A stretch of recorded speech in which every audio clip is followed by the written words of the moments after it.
Okay, welcome everybody to another compelling episode of Telemedia in 10. And this is with me, Jarvis Todd, publisher of Telemedia magazine, and him over there. There you go, got it right.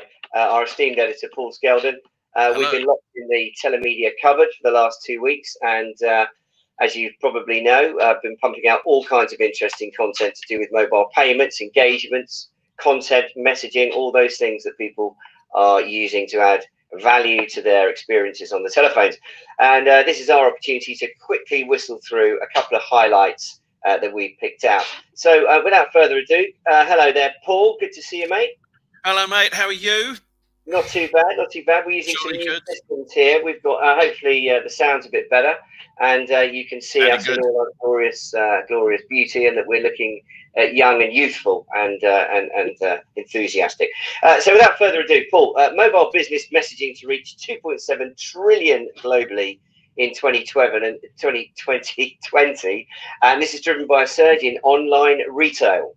Yes, that's easy for you to say. Yes, it's sort of continuing the theme really that we've been covering all through the summer, that messaging, voice, all those sorts of interaction technologies, the old school ways of doing things are booming, I guess because way more people are just at home and they're doing more e-commerce and all that kind of thing. But the messaging one I think was particularly interesting this week because it's grown 10% in a year, and a lot of that's been driven by growth in SMS, and you'd almost think there wasn't enough more SMS to do, you know, with everybody already doing it. But Juniper research has found that it's on the up. It's going to continue to grow. I think a lot of it's coming from retailers, brands pushing A2P messages to market things to people, getting them to engage more with e-commerce. E-commerce has become a really competitive space because, you know, that's where now everyone's doing their shopping. So it's pushing away at that. But it is also leading off the back of that to things like RCS and other OTT messaging services starting to also come up. And brands are going to increasingly, I think, look at these sort of statistics around SMS and use it to sort of drive their RCS and OTT messaging strategy. Because, of course, with things like RCS, you can not only message people, but you can actually be transactional through the message, as we discussed last time, actually, with Mgage. So it's an interesting development, I think, in terms of messaging. A lot more messaging traffic, which is always good news. But I think it's also going to kickstart a much bigger use of all these other forms of messaging. I think we're going to see some really interesting transactional messaging engagement sort of things coming down the pipe in the coming months, particularly as we ramp up to Christmas, where obviously retailers really will start to push e-commerce, and they'll be doing it through mobile messaging. It's interesting. It'll be interesting to see whether this overtakes email as a way of marketing for retailers and e-commerce. Not on my watch. I'm still a big email fan, Paul, as you well know. It is interesting to. I mean, we talked about this last week, as I said, and I know at the World Telemedia Show for the last couple of years, people have been talking A2P, an acronym, of course, and you know I don't like them, but A2P seems to be an area that people see as a real opportunity. And probably no surprise, I think in the same week or the same 2 weeks, both Juniper and the wonderful MEF put out reports around this. But what did strike me, though, is the first time I thought there might have been perhaps a hint of somebody suggesting that businesses might be more likely to stick with what they know, hence the figures around SMS being so exciting. But there was a suggestion, wasn't there, that perhaps new tech around RCS might be held back a little bit as businesses were nervous in the new kind of pandemic era. I think so. I think there is a lot to be said for that. I think you're going to see a lot of businesses stick to SMS. A lot of businesses who aren't doing much in the way of mobile messaging at the moment will go to SMS because they understand it. But I think there will be a whole tranche of more forward-thinking businesses that will see this as the way of investing then into RCS because they are more confident with technology, and it can deliver them a much richer experience, essentially like text but on steroids. So business messaging is going to get competitive, and I think that the sort of top line brands, the sort of Nikes of this world and people like that are going to start to do and want a much richer way of doing essentially SMS marketing, which will help drive RCS. I think the fact that you can make RCS transactional will also inspire those. But yeah, for sure, a lot of businesses are just going to stick to what they know, which is great. We want to see all of it, really. We want more SMS, we want more RCS. We even want to see WhatsApp doing stuff. So it's it's an interesting sort of area, and I think give it another year, and that this will be the main way that brands market to consumers will be through some form of mobile messaging. So the more acronyms, the better, Paul. Totally. I think it's also obviously a good time to also plug that as this broadcast goes out, MEF Connects, the online event focusing on the future of business messaging, goes from the 29th of September to the 1st of October, and it's online right now. If you're lucky, you can catch Paul hosting a number of sessions, and I noticed today that the event features the likes of AIM, Mgage, ITV Interactive, BT, and as I say, our very own Paul Skelton. So go and check out MEF Connects. There are links from our site, and just search MEF Connects or go to the MEF site and go and get involved. That's what I say. Yeah, we'll hear a lot more about messaging, which we're doing tomorrow, about RCS and making it transactional. So yeah, some really interesting stuff to look at there. Although this is a pre-record, Paul, so tomorrow technically doesn't really exist, mate. But they can watch that. And they can watch it sort of, asynchronously, I'm sure. if I knew what that meant, that's why you're the editor. Who tunes in live these days? Yeah, I mean, this is the world of the pre-record. Moving swiftly on.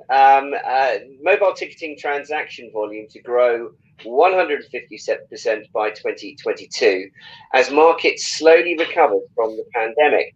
Everything seems to have the pandemic hanging over it right now. I think it is the ubiquitous thing, isn't it? The world is sort of under the influence of the pandemic, and everything's shaped by it. And ticketing, I mean, ticketing is an interesting one because obviously there's no real live events, sporting events, and things like that going on. So that whole area of mobile ticketing is currently not sort of really doing much.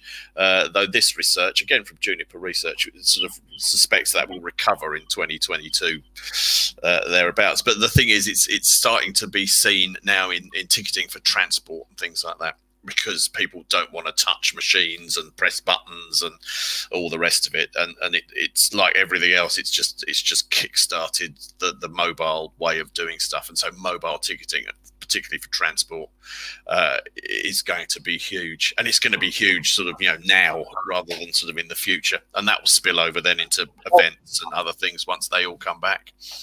Yeah, I mean, this might sound like an obvious point, but it's something that seems to be a recurring theme that certainly we've talked about, is when does a trend become a permanent shift in consumer behavior? And, apart from the fact that, the sort of pandemic has brought to light the fact that, users become increasingly accustomed to speed and convenience, preferring contactless over cash and touch-free payments.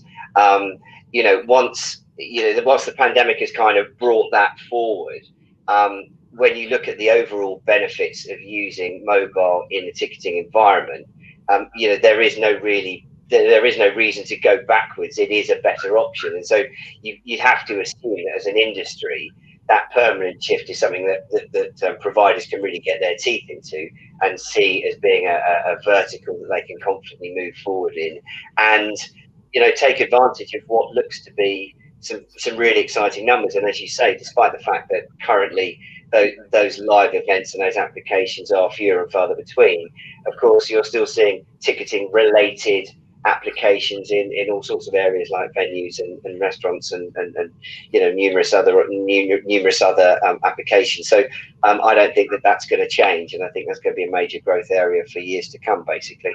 Yeah, definitely. I mean, it's made it all happen. It'll deliver the convenience that a lot of people probably weren't aware of. I mean, obviously we're very aware of how mobile makes these things a lot easier to do because we work in it, but the general population doesn't. Now they're having to use it. I mean, my local chippy now has a sort of contactless payment machine, which you think if they flatly refuse to take any kind of card payment for 20 years. Now they are, and you think, well, that's changed it, and everyone in there is now paying with a contactless card or their phone or their watch. You think, I'm amazed that you frequent your local chippy, Paul. I really can't conceive that.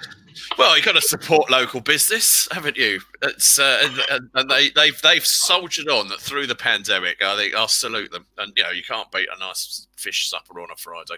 Plus, the kids love a sausage. When it comes to fish and chips, Paul, I prefer to remain contactless. Thank you very much. Now, it wouldn't be a Telemedia News in 10 unless we mentioned our good friends at Phonics. They just cannot keep themselves out of the news. They've done it again. DCB donations. They've hooked up with another massive mainstream brand, which of course we love to see. And they're now in bed with the National Trust. They are indeed. I just threw this in. There's nothing sort of particularly groundbreaking about what Phonics are doing. It's good old carrier billing for raising sort of charity donations, but you think it's for the National Trust. I mean, it doesn't come more conservative with a little c than the National Trust. You think if these guys are embracing carrier billing, then we really have seen it hit the mainstream. So another interesting sort of carrier billing bit from Phonics. Like I say, perhaps not groundbreaking, but it is in terms of who's using it. I think that it's worthy of note just for that. So yes, if that doesn't show that it's in the mainstream, nothing does. Yeah, and again, I mean, one of the quotes from the National Trust in that piece was, it was very clear that they understand that by introducing mobile technology into the way that they interact with their customers, particularly when it comes to donations, they're going to expand their customer base. They're going to increase donations. It's better than asking people to put 20p in a tin at the end of the trip. I think certainly a lot of the applications with donations is, with charities particularly, has given mainstream brands like the National Trust an insight into just how easy it can be and how effective it's going to be. And, this is just, as you say, yet another example of DCB getting into mainstream, which of course we love to see. Now, on that, if I could just quickly add on that, it also gets a whole load of people who go and visit National Trust places who wouldn't be your typical users of mobile payments and carrier billing using it. So it taps into the sort of Silver Surfer brigade, and extends the reach of carrier billing into a whole different demographic of people. So again, that's a really good point. Yeah, that's a really good point. Moving swiftly on, because we're going to try and stay, reasonably brief and try to stay within our allotted 10 minutes. We were interested this week to see the emergence of a new player in the IPRS market, Audiotextcom, and Razvan Bileka, the COO, was kind enough to give us some time and share some of his insights in as part of our Telemedia Viewpoint interview. I would urge everyone to go and have a look at that. One of the interesting things it's about, I mean, obviously when you talk about IPRN, you talk about billing the unbanked and, being able to take a sort of global perspective of the world because it offers you access to, the world's international markets. But he did make some interesting distinctions in terms of opportunities between established markets where there's good internet penetration and unbanked emerging markets where there aren't. And I think a lot of people always think about sort of IPRM players focusing on those areas. But one of the things that he pointed out as being a big opportunity, and I know we've talked about video, and it comes up a lot, video games, it always seem to be two of those areas or applications where we feel that carrier billing or some kind of mobile payments is going to really be successful. And he did make an interesting point about how in more established markets, he saw the emergence of small independent content creators, and that they have the ability to create their own content, now disrupting sort of traditional TV markets, and that he felt there was a really big opportunity for those independent content providers to start monetizing their content, and that the most obvious way for them to do that would be by using some kind of mobile payment or carrier billing technology. They're very specifically targeting that in the established markets, and I thought that that was an interesting and a well-made point, and something that we shouldn't probably forget.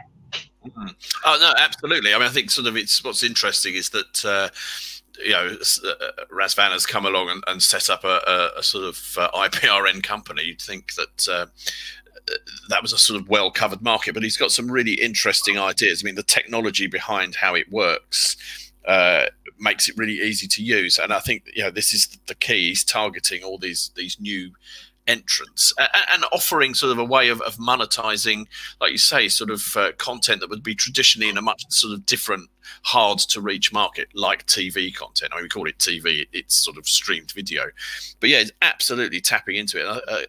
It's a marvelous sort of example, I think, of how these technologies that we've had around for such a long time are now suddenly getting a new lease of life, and people are starting to really embrace the fact that, well, actually, no, build a nice sort of dashboard platform to run it. You can sell this idea to all sorts of people who might not have even considered it before, and suddenly you've got a way of internationally billing for content that you can sell all over Europe, the world, and yeah, that works particularly well with TV like content. And it's great. It's great to see TV being disrupted. For years, it's been really boring. Just a few broadcasters making these high-end things, and no one can really sort of and now anybody can and monetize it. And you don't need the sort of advertising infrastructure and all that. You can do it in these other ways, and people are prepared to use it and pay for it. So yeah, no, excellent stuff. Fascinating fella to talk to as well. So really interesting. Yeah, good to see some newcomers there. I mean, I think on that, one of the challenges then for the industry, not a new challenge, is how does the industry market these services and these opportunities wide scale to the nooks and crannies and corners of the world, where perhaps if you're a TV content provider, you might not necessarily be seeing yourselves in a mobile payment space, or even finding yourself together with a mobile payment aggregator that can explain to you what they can do. But on that, what we perhaps see with the forthcoming Telemedia 8.1 platform, where we seek to unite and the telemedia stroke m-commerce industry under one sort of umbrella, is that going forward we will be able to market that event and the technologies and the skills and the expertise within that event very much to those specific markets. So I don't think it'll be a long time before in October, November, we're starting to market into dating sectors and content sectors, and saying, look, here's free access to an environment where you can start to network with individuals that can help you monetize your business. And I think that going forward, that's going to be one of the big benefits of the Telemedia 8.1 platform, which also has taken we've taken a look at the sort of what I think were overly complicated event platforms and really simplified it down, so that again, you've got a user interface where people can get what they want, what they expect to get, without having to learn another language or sort of go through hours and hours of training. So I would urge everyone to go and have a look at Telemedia 8.1. That's at number 8 and the number 1.com, probably from Monday the 5th. I think that's going to be our official launch date. We're still very much in the process of populating the exhibition hall. We're hoping to have that done this week, and I know that we're very busy this week also recording some fantastic sessions. And I'll just give you a quick run through, Paul, of what people can look forward to. I'm all ears. This is just this week. We've got why phone pay services are safer than ever in the UK, and that's going to be featuring Toby Padgham, our old friend, Joanna Cox from AIM, Chris Bennett and Johnny Brown. Then we've got taking mobile games to the next level. This is an interesting one. I know you're involved in that. Featuring Tony Pierce from Reality Games and John Kavanagh from BBC Studios. And I think you've already are you covering a story about that, or has it?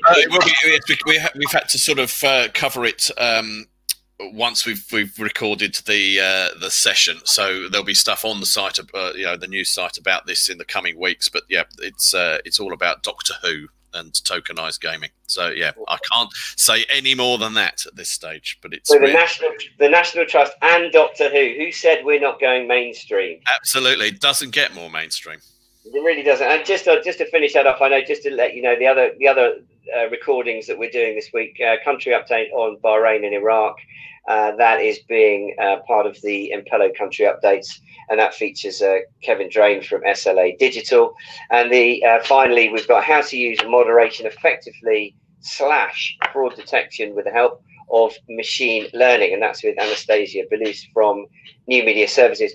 That sounds fascinating. Machine learning. I mean, where's it all going to end, Paul? Where will it end? Well, who knows? But yes, I mean, that's just this week's recording. So, I mean, already on there's quite a lot of things that we've already got up ready to go.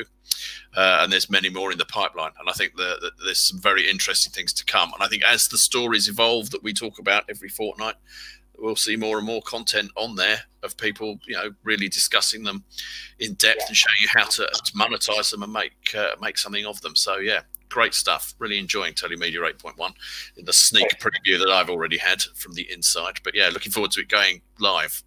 I'll be tuning in on a daily basis. Thank you very much. Well, thank you, Paul, for your time. I think probably we've, as always, overrun. I'm not sure. Geraldine stopped putting her clock on there now, isn't she?